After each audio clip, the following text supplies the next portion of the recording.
Hello everyone, कैसे हो आप सभी। आई होप आप सभी अच्छे होंगे। आज का हमारा टॉपिक ऑफ डिस्कशन है 2014 में पूछे गए यूपीएससी प्रीलिम्स में क्वेश्चंस जो कि पॉलिटी सब्जेक्ट के हैं। दोस्तों, इससे पहले भी मैंने अपने 3 वीडियोस में 2023 के यूपीएससी प्रीलिम्स में पूछे गए पॉलिटी के क्वेश्चंस को डिस्कस किया है। अगर आपने उन वीडियोस को नहीं देखा है तो जाकर एक बार ज़रूर देख लीजिएगा। आइए दोस्तों, शुरू करते हैं आज का हमारा लेक्चर। दोस्तों, हमारा पहला क्वेश्चन है, with reference to union budget which of the following is are covered under non plan expenditure. Non plan expenditure में किसे कवर किया गया है। पहला ऑप्शन है defence expenditure, B interest payment, C salaries and pensions, D subsidies. Select the correct answer using the code given below. दोस्तों, इस question को सॉल्व करने से पहले मैं ये बता दूं कि नॉन प्लान एक्सपेंडिचर में गवर्नमेंट के किस तरह के एक्सपेंडिचर इंक्लूडेड होते हैं। जैसे इंटरेस्ट पेमेंट, जैसे सब्सिडीज हो गए, फूड और फर्टिलाइजर्स के सब्सिडी, वेजेस हो गए, सैलरी पेमेंट हो गए टू द गवर्नमेंट एम्प्लॉयज़। इसके अलावा जो ग्रांट्स होते हैं to states and UT governments, pensions हो गए, इकोनॉमिक सर्विसेज जो दिए जाते हैं अलग अलग सेक्टर्स में, डिफेंस लोन्स हो गए and loan to states, UTs और फॉरेन गवर्नमेंट्स। तो ये सभी खर्चे जो गवर्नमेंट के होते हैं ये नॉन प्लान में आते हैं। तो दोस्तों, ये सभी ऑप्शंस होंगे क्या, defence, interest payment, salaries, pension, subsidy, सभी ऑप्शन सही हैं। तो इसका करेक्ट आंसर क्या होगा, 1, 2, 3 एंड 4। बढ़ते हैं क्वेश्चन नंबर 2 की तरफ। दोस्तों, हमारा क्वेश्चन नंबर 2 है, विच one of the following schedules of the constitution of India contains provisions regarding anti defection. Anti defection दोस्तों, अभी तक तो हमने इसे नहीं पढ़ा है, लेकिन मेरे आने वाले लेक्चर्स में मैं ज़रूर बताऊंगी कि एंटी डिफेक्शन लॉ क्या है।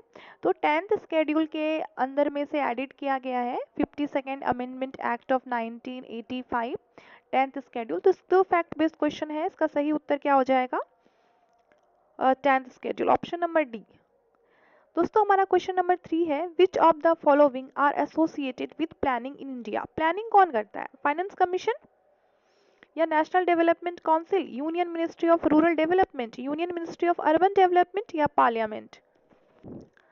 दोस्तों, फाइनेंस कमीशन क्या प्लानिंग करते हैं, नहीं, वो तो डिस्ट्रीब्यूशन ऑफ टैक्सेस या जो ग्रांट्स होते हैं उसके लिए उसमें इन्वॉल्व होते हैं, प्लानिंग में तो नहीं होते हैं। दोस्तों, क्या हम एलिमिनेशन मेथड का इस्तेमाल कर सकते हैं, स्टेटमेंट जैसे 1 है फाइनेंस कमीशन, उसे हम रिमूव करते हैं। देखिए यहाँ पे ए में भी 1 है, बी में भी 1 है, सी में 1 नहीं है, डी में भी 1 है। तो हम एलिमिनेशन मेथड का यूज करके लगाते हैं। इसका सही उत्तर क्या होना चाहिए, option number C, 2 and 5 only.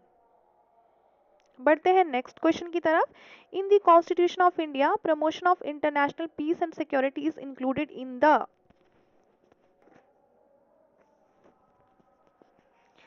दोस्तों, इसका पहला ऑप्शन है preamble of the constitution, DPSP, fundamental duties या 9th स्केड्यूल। दोस्तों, इंटरनेशनल पीस एंड सिक्योरिटी की प्रमोशन की बात डीपीएसपी में की गई है as article 51 of the constitution.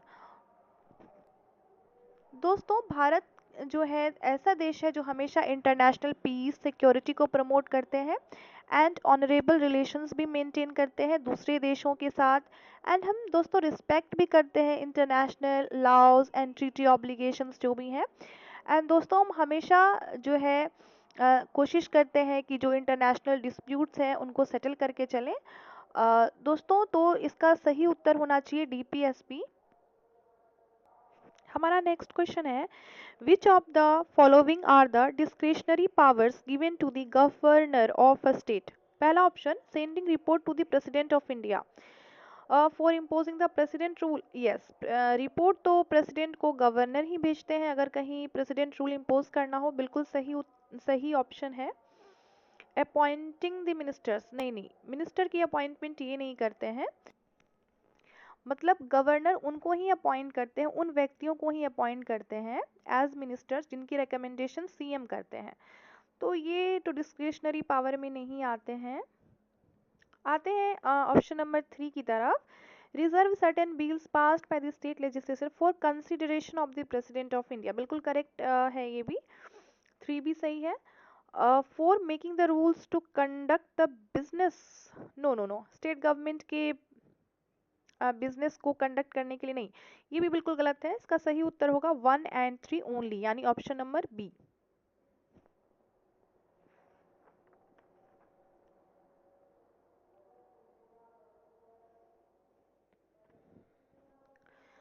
दोस्तों हमारा नेक्स्ट क्वेश्चन है, consider the following statement, a constitutional government is one which, constitutional government कौन से गवर्नमेंट होते हैं जो इफेक्टिव रेस्ट्रिक्शंस लगाते हैं लिबर्टी के ऊपर, हमारे इंडिविजुअल की लिबर्टी के ऊपर, और किसका इंटरेस्ट चाहते हैं, स्टेट अथॉरिटी की। तो उल्टा है दोस्तों, ऐसा तो बिल्कुल भी नहीं होता है।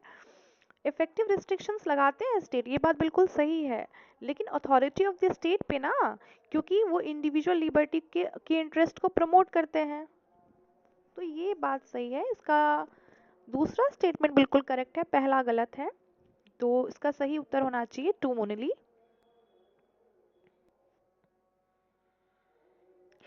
आइए दोस्तों बढ़ते हैं क्वेश्चन नंबर 7 की तरफ।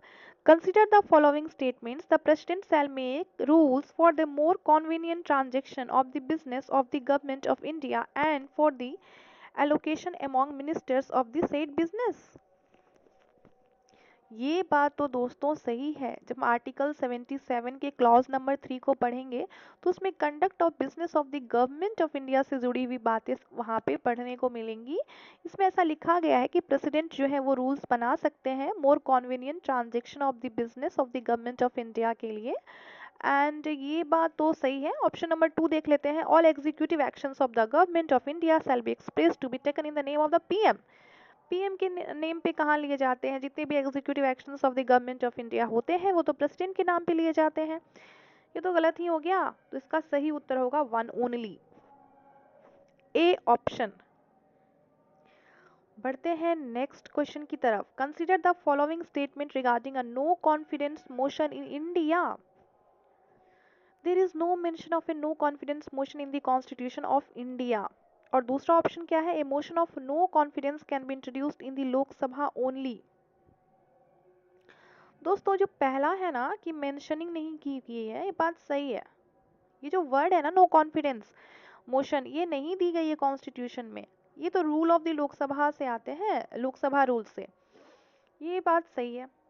ऑप्शन नंबर 2 जो है वो भी सही है, क्योंकि दोस्तों आर्टिकल 75 कहते हैं कि council of ministers collectively responsible होंगे लोकसभा के लिए, राज्यसभा के लिए नहीं।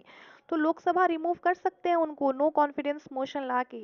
राज्यसभा के पास कोई पावर नहीं है कि वो पास करें या काउंसिल ऑफ मिनिस्टर्स को रिमूव करें, नो कॉन्फिडेंस मोशन लाए, ऐसा कुछ भी नहीं है।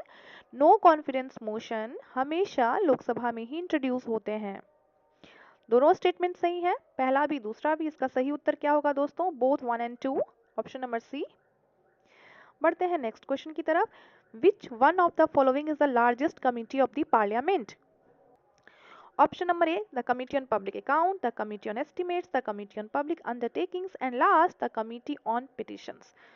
दोस्तों पहला सही है क्या, नहीं, पब्लिक अकाउंट में टोटल मेंबर्स 22 होते हैं, और पब्लिक अंडरटेकिंग्स जो कि सी ऑप्शन है उसमें 22 होते हैं, उसमें भी 22 होते हैं। बट पिटिशंस लोकसभा में 15, राज्यसभा में 10, एस्टिमेट्स में टोटल नंबर ऑफ मेंबर्स होते हैं 30, यानी इसका सही उत्तर क्या होगा, द कमीशन ऑफ एस्टिमेट्स, यानी ऑप्शन नंबर बी। बढ़ते हैं क्वेश्चन नंबर 10 की तरफ। Which of the following is are the functions of the cabinet secretariat. क्या है, preparation of agenda for cabinet meetings. क्या ये सही है, सही बात है। Function of the cabinet secretary क्या होता है दोस्तों, एजेंडा प्रिपेयर करना कैबिनेट मीटिंग्स के लिए, बात सही है। सेक्रेटरियल असिस्टेंस प्रोवाइड करना, ये भी तो सही है। लेकिन दोस्तों ये सब जो है ऑप्शन नंबर 3 में फाइनेंशियल रिसोर्सेज देना, क्या ये कैबिनेट सेक्रेटरी का काम है, नहीं बिल्कुल नहीं, ये तो काम है फाइनेंस मिनिस्ट्री का। तो इसका सही उत्तर क्या होगा, 1 एंड 2 ओनली, यानी कि ऑप्शन नंबर सी। बढ़ते हैं नेक्स्ट क्वेश्चन की तरफ। The power of the supreme court of India to decide dispute between the centre and the states fall under its. दोस्तों सुप्रीम कोर्ट के पास तो पावर होते हैं कि वो डिस्प्यूट सॉल्व करते हैं ना, सेंटर स्टेट्स के बीच में, बिटवीन द स्टेट्स भी करते हैं। तो इसका क्या सही उत्तर होना चाहिए, एडवाइजरी बिल्कुल गलत है। एडवाइजरी तो प्रेसिडेंट को देते हैं ना सुप्रीम कोर्ट। Advisory jurisdiction.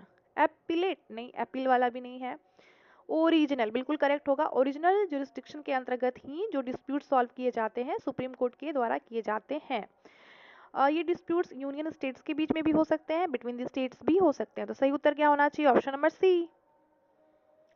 बढ़ते हैं नेक्स्ट क्वेश्चन की तरफ। The power to increase the number of जज in the supreme court of India.